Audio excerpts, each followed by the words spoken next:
Hey everyone, my name is crZym and this is my first look at the two new game modes, Air Superiority and Capture the Flag. So I spent pretty much my whole time today playing those new game modes, checking it out and seeing if they're any good.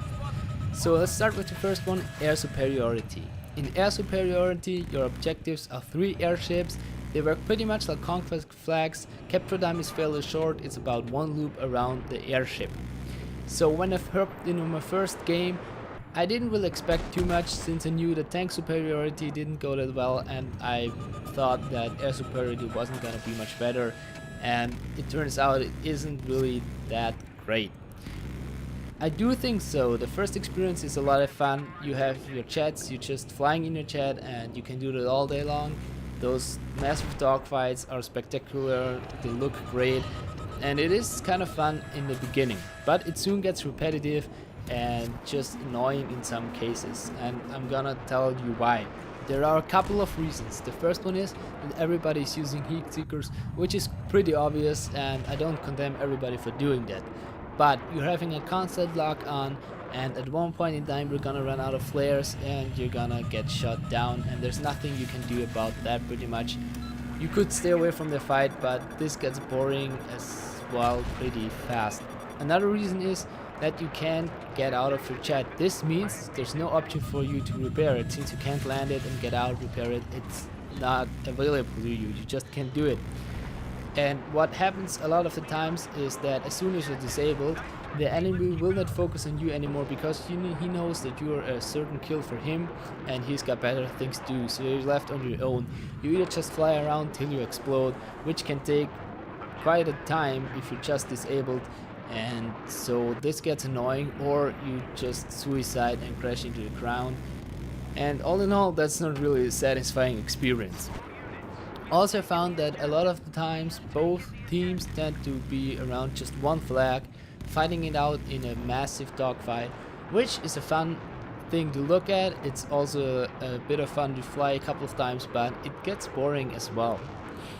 In the end, there's nothing really too much that's helped me there, apart from flying jets, which is quite a bit of fun, but in the end, maybe 1 or 2 rounds, but I think I won't really play that game mode too much because it gets boring so fast. So let's take a look at the second game mode, Capture the Flag, which looked a lot better and has in my opinion more potential, and is also gonna last longer, at least that's what I think. So Capture the Flag is pretty basic. Every team get a flag and the enemy team gotta try to capture it. When they bring it back to their own home base, they get 1 point, and the first team to reach a certain number of points is the winner, or if they don't reach the points, it's a time limit, and who has ever gotten more flags wins. So there's a little twist in it. So if you don't have your flag but you got the enemy's one, you don't get your point unless you bring your own flag back in your base, and then you get your point for the enemy flag. So this also happens sometimes that each team got the other team's flag but they don't have their own, so it's just again a tie and you gotta try to get your own flag back as well, and then everything shifts again. So yeah, but did it really play out that well? So the first 3 games I hopped in, I was a little bit disappointed. It was slow, it was camping sometimes, and it just felt a little bit weird. But after some time I really got the hang of it and I started to enjoy it a lot.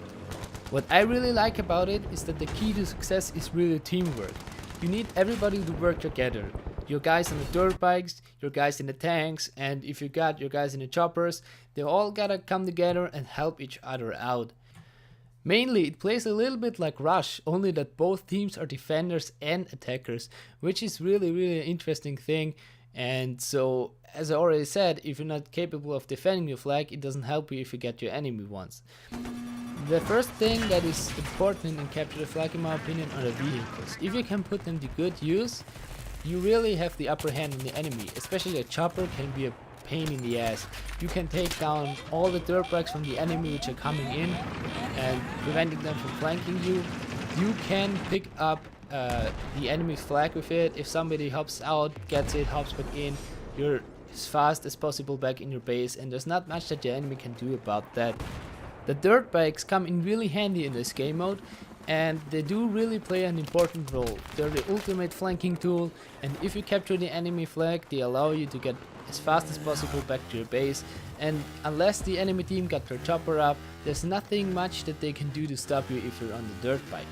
One other thing that I really like is that the class balance shifts a little bit in this game mode. So the first thing to note is that engineers are really a vital thing to have, because if you allow the enemy to get their tanks and stuff close to your base, you're gonna have a hard time controlling it. Especially a chopper has to be shot down immediately, because if he knows what he's doing, he's gonna annoy you a lot. Another class that is really useful in this is the recon, since the distance between the flags is quite a bit, and just rushing in with dirt bikes normally doesn't work because there are a couple of enemies in their base watching out and you will eventually die. So having a recon set a spawn beacon behind or near to the enemy flag is really helpful and can change the tide of a game. The support players don't have too much of a role in it, though they can be useful for C4, dirt bikes and whatnot. A class that is really getting a little bit more into the background in this mode is the medic, which I like a lot because most people mainly use the assault class, and in this game mode they are not that important since there is no tick count. Reviving people is not as important, and mainly an engineer is more useful than an assault due to the high amount of vehicles. One thing that appears quite often is that you will find people lurking in your spawn and around your base, but that is legit in a way. You just gotta keep that in mind and it's not too bad. One of the things that you can do in Capture the Flag is steal your enemy's vehicles, and he can steal yours as well. Or you could just put mines in front of them, and as soon as they drive out they will drive over them and whatnot. So you gotta take a little bit of care there. It's not too bad. I mean, if the enemy team is superior to you, you're gonna have a bad time because they're just gonna be raping you in the spawn. But other than that, it isn't too bad in my opinion. So yeah, one of the things that is really seeing a revival in this mode is the silencer. Just being able to infiltrate their area around the flag silently is a huge advantage, and I saw a lot of people using the silencer, and it's really a lot of fun because as a single player you can get in there, just tear everything apart and get the flag and run as fast as you can. So yeah guys, I hope you liked the little short view on the game mode. If you did, please leave a thumbs up. If you have any questions, leave a comment. If you want to see more, subscribe. Anyway, I wish you a nice day, have a good one, and I'll see you next time.